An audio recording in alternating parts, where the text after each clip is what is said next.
our first lady. It seems like she was on some talk show, and she was giving some women some empowerment, which I'm all for. And apparently, she drops an F bomb. So I would like to bring this up to the channel, and shoot, we might as well review it. Let's tune in and see what's going on in the streets of the VP's world. And your roles as a leader. So, as Alicia said, my mother gave my sister and me a lot of advice, and one of the things that she said to me that has had a lasting impact is she said, Kamala, you may be the first to do many things, make sure you're not the last. My mother was 19 years old when she arrived in the United States by herself. She was the eldest of my grandparents' 4 kids, and she said, and this is in, she was part of one of the first waves of Indians to come. Oh, we lagging. Hold up. Come on, YouTube. Come on. Let's get it together. In relative modern history to the United States in the 50s, right? So anybody of South Asian background, you'll know that this was early. There were not many Indian Americans or Indians who had come in at that point. And my mother said to her father when she was 19 years old, I want to cure cancer. And so what I learned later is she secretly applied to UC Berkeley. And she got accepted. Wow.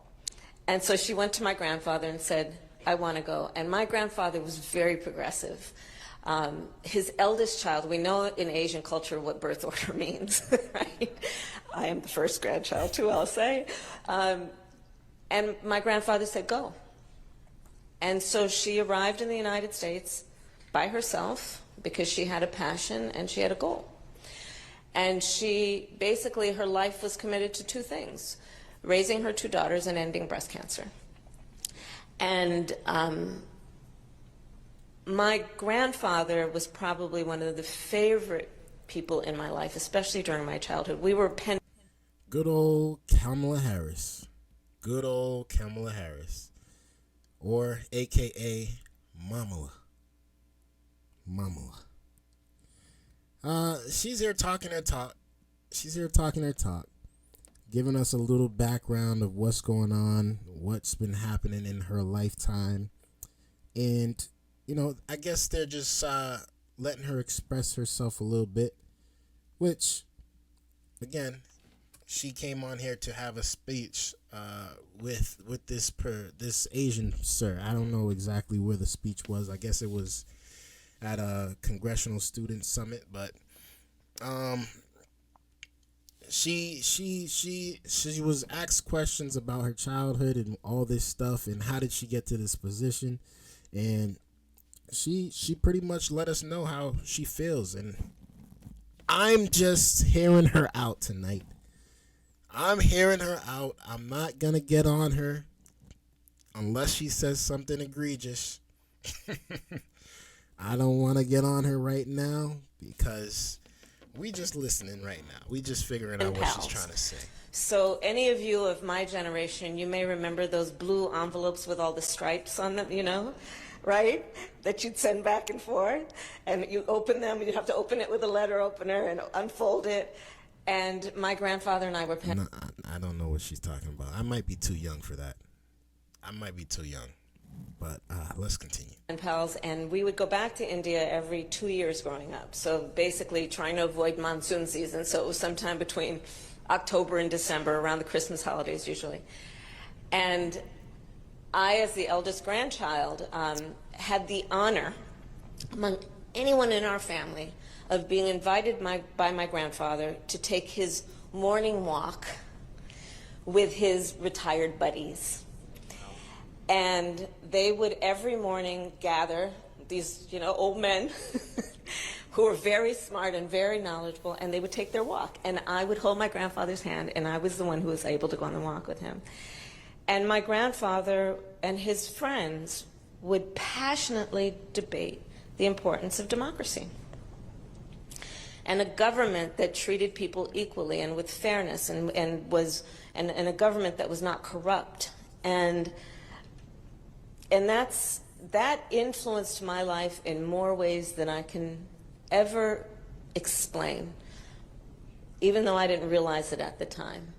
And all of that had an impact then on what I decided to do with my life. My mother, when she arrived in the United States, she automatically, given who my grandfather was and about the fight for independence in India, my mother then, of course, you might know.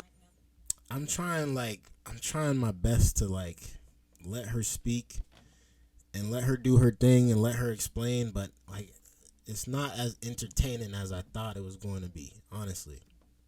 I thought this was going to be a little bit more hyped up. You know, this is how it is. This is what you should do. Blah, blah, blah, go kill it. Blah, blah, blah, blah. But we getting the whole backstory. And it's kind of sad. I feel sad. I feel like there should be sad music in the background. I want to feel inspired, man. Shoot. What are we talking about? What are we talking about? All for His Kingdom says she wasn't even eligible to hold office of VP, just like Mama. Oof. I did not know that. Why so? Why so, All for His Kingdom? Why so? But let's continue.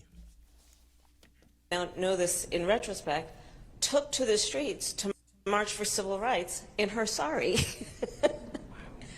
Yeah, and that's how she met my father. And all of that has had a profound influence. But I will also add to this about being the first, because there's so many firsts here. And there are so many who are the first have decided we will mentor you and we will support you and we will remind you of what it involves, and also that you have an incredible community of people that are encouraging you every step of the way. So here's the thing about breaking barriers. Breaking barriers does not mean you start on one side of the barrier and you end up on the other side. There's breaking involved. And when you break things, you get cut. And you may bleed. And it is worth it every time. Every time. And so too, especially the young people here, I say to you, when you walk in those rooms, being the only one that looks like you, the only one with your background, you walk in those rooms, chin up, shoulders back.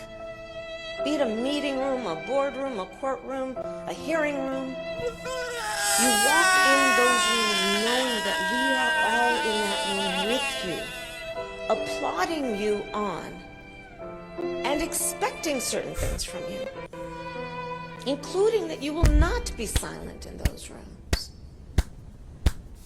And that we expect that from you because we also expect that you will internalize and know we're... All right. I tried, man. I tried. Let's give it up for the VP, man.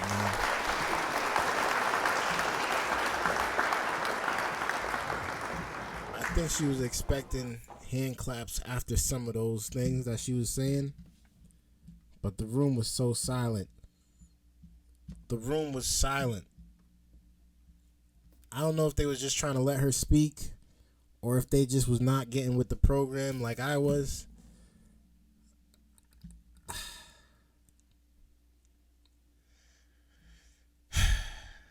Maybe it's just me, man. Let me know how you guys feel about that down in the comments below.